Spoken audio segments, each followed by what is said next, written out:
President Trump's tariffs kick in today, and everything from toys to toasters could cost more. What's hit, what's not, and what comes next. Plus, Trump says he's ready to meet with Putin. But who made the first move? And will Zelenskyy get a seat at the table?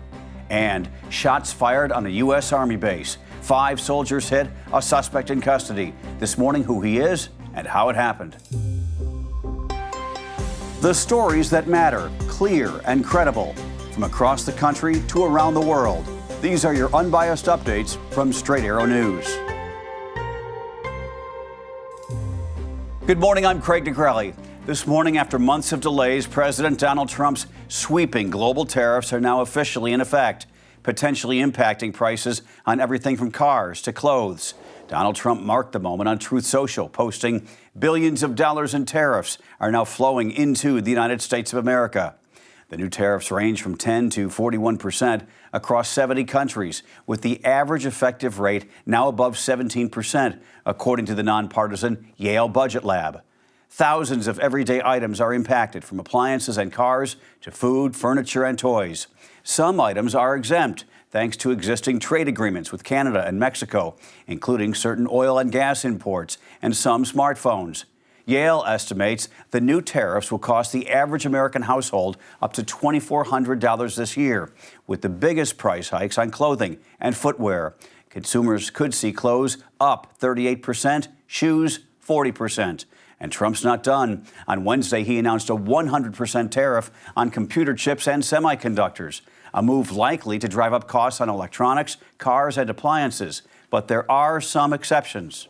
We'll be putting a tariff on of approximately 100% on chips and semiconductors. But if you're building in the United States of America, there's no charge, even though you're building and you're not producing yet.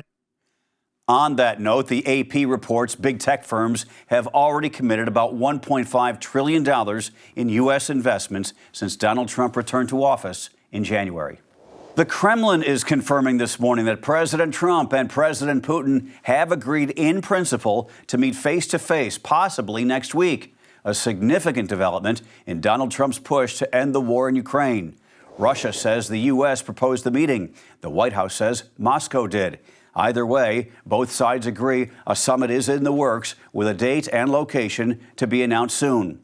Putin's team is now downplaying the chances of Ukraine's Zelenskyy joining, even as Trump continues to push for a 3-way meeting. The proposal came after Donald Trump's envoy, Steve Witkoff, met with Putin in Moscow on Wednesday. You saw them shaking hands, a meeting Trump called highly productive.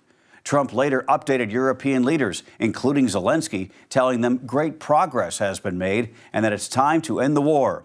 Zelenskyy confirmed that call, saying Russia now seems more inclined to agree to a ceasefire, but warned it's crucial that Russia doesn't deceive everyone.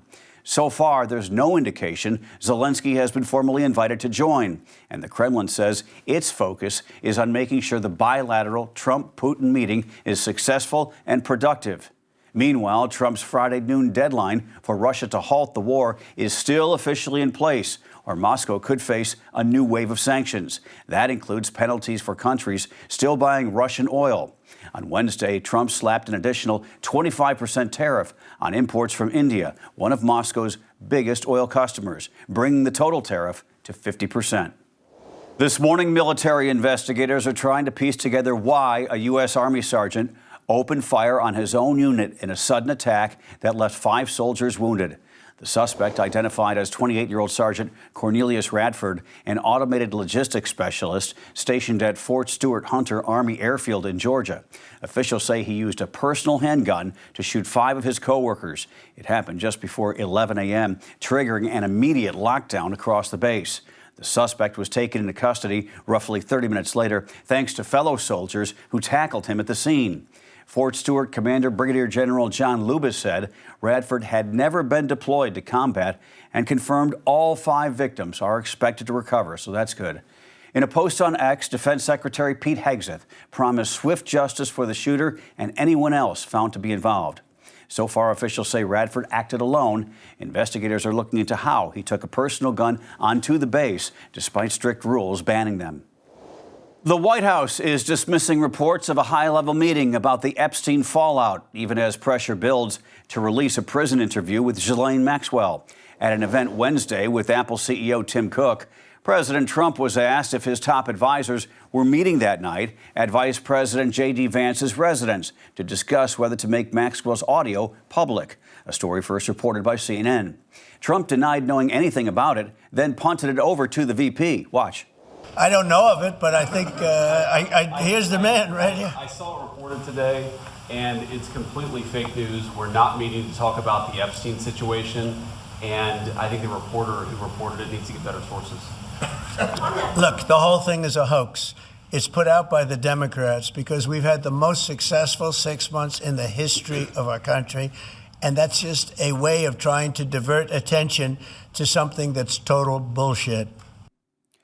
The meeting, which officials now insist was not about Epstein, was said to involve 4 of Donald Trump's top officials, including Deputy Attorney General Todd Blanche, White House Chief of Staff Susie Wiles, Attorney General Pam Bondi, and FBI Director Kash Patel. Blanche recently met twice with Maxwell in Florida, where she supposedly claimed she never saw Donald Trump do anything improper with Epstein. There's a Friday noon deadline for the Justice Department to address victim privacy concerns before grand jury material can be released.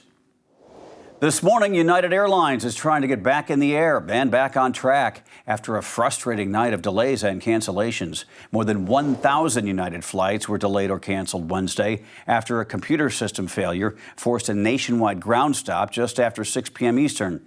Major hubs, including Chicago, Denver, Newark, Houston, and San Francisco, were all affected. By 9:30, planes were cleared to fly again, but the damage was done. Thousands were stranded, and many had to stay in hotels and rebook for today.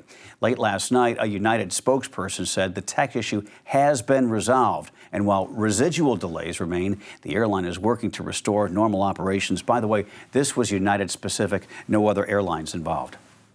Finally this morning, she's out of the minors and into the history books. Listen to this. Jen Powell is set to become the first woman to ever umpire a Major League Baseball game in the regular season. She will be on the field Saturday for the Marlins-Braves doubleheader in Atlanta, then calling balls and strikes behind the plate on Sunday. Powell has been climbing the ladder since 2016, working her way up through the minors from rookie ball to AAA crew chief. And now at the age of 48, she's making her big league debut. Good for her. So this weekend at Truist Park, when you hear play ball, know that history is on the field as well. That is pretty neat. By the way, a little bit of a baseball joke. If she calls you out on strikes, don't blame Gen Z. That's a Gen K. Get it? All right, before we head out, here's what we're tracking today. A man accused of killing a former Minnesota House Speaker and her husband is set to be arraigned in federal court this morning. That's at 10 o'clock. Then at 1 o'clock Eastern, all eyes on OpenAI. The company is expected to unveil its next-generation language model, GPT-5. And at 4 o'clock today, President Trump is set to deliver remarks. Expect to hear more on today's sweeping global tariffs. By the way, we do the digging, so you don't have to. Before your first cup of coffee, sign up for Unbiased Updates, the newsletter, landing at the top of your inbox each weekday morning. Sign up now at san.com/newsletters. Those are your Unbiased Updates for this Thursday. We'll see you back here tomorrow, Friday. We love that. For all of us here at Straight Arrow News, I'm Craig DeGrelli. Have a great day.